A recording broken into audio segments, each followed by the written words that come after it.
મારા પતિ ઓફ થઈ ગયા અને મારી પાસે પૈસા જે હતા પેન્શનના અને ખેતરના તો તે મધુકરભાઈએ મારા પૈસા લઈ લીધા.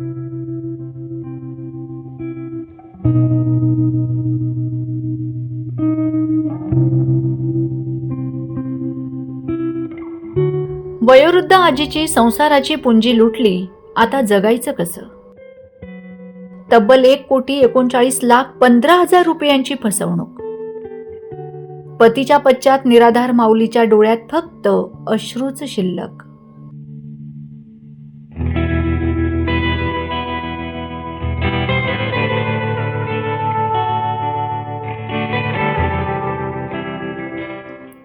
आयुष्यभर काबाड कष्ट केले.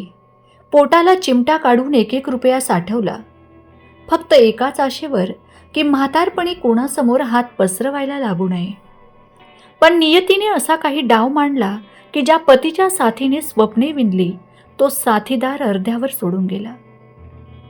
आणि एकमेव जो आर्थिक आधार होता तोही कपट्याने हडप करण्यात आला. आज या वयोवृद्ध माऊलीच्या पदरात ना कष्टाची पुंजी उरली आहे ना जमिनीचा सहारा. डोळ्यातील पाणी आता कोरडे झाले असून समोर फक्त अंधार उरला आहे. शिक्षक दाम्पत्याने त्यांच्या संसाराचा गाडा ओढला. स्वतःला मुलबाळ नसल्यामुळे त्यांनी आपल्या शिक्षकी पेशातून जमवलेल्या जमापुंजीलाच आपला आधार मानले होते. ते दोघे आहोत तोपर्यंत एकमेकांचा आधार आहोत.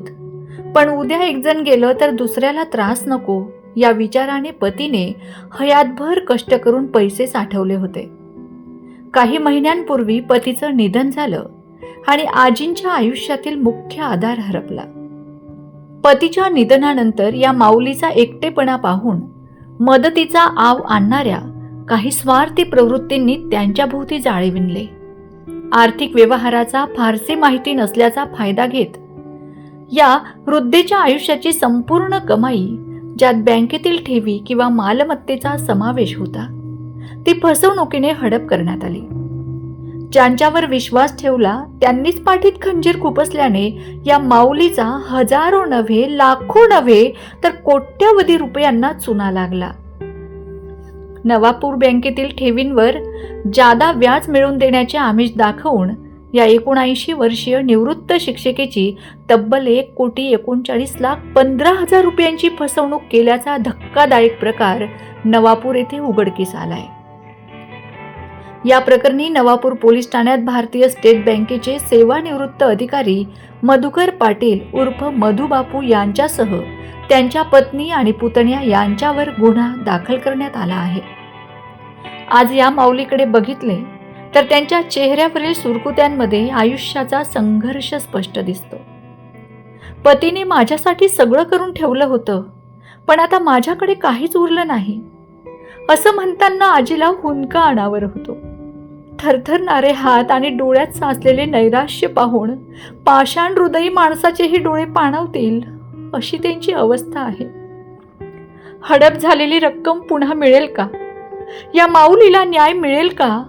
हा आता मोठा प्रश्न आहे. समाजात वावरणाऱ्या अशा फसवणूक करणाऱ्यांपासून वृद्धांना वाचवण्यासाठी कठोर कायद्याची आणि सामाजिक मदतीची नितांत गरज निर्माण झाली आहे. મારા પતિ ઓફ થઈ ગયા અને મારી પાસે પૈસા જે હતા પેન્શનના અને ખેતરના તો તે મધુકરભાઈએ મારા પૈસા લઈ લીધા છે. મને વિશ્વાસ પર રાખીને 4 એમ કે મહિનામાં હું તમને આપી દઈશ, પણ 4 મહિનાની જગ્યાએ વિશ્વાસ કરીને મને હું ગઈ લેવા હારું તો મને કહ્યું હા હું તમને આપી દેવા, હું મજૂર ફંડમાં મૂકેલા છે, તમે ફિકર નહીં કરો.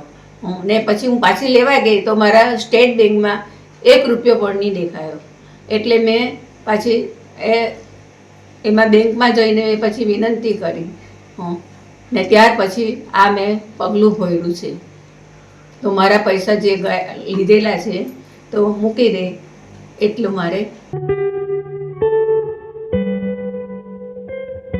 एका वयोवृद्ध महिलेची आयुष्यभराची पुंजी हिरावून घेताना त्या व्यक्तीचे हात का थरथरले नाहीत? आज या माऊलीला पैशांपेक्षा जास्त आधाराची आणि न्यायाची गरज आहे. पोलीस खात्यातील देव माणूस मदतीला येईल अशीच अपेक्षा व्यक्त केली जात आहे. या प्रकरणाची कसून चौकशी केली तर अजून काही प्रकरण बाहेर येण्याची शक्यता नाकारता येत नाही. Bureau report, Navapur express news, Navapur.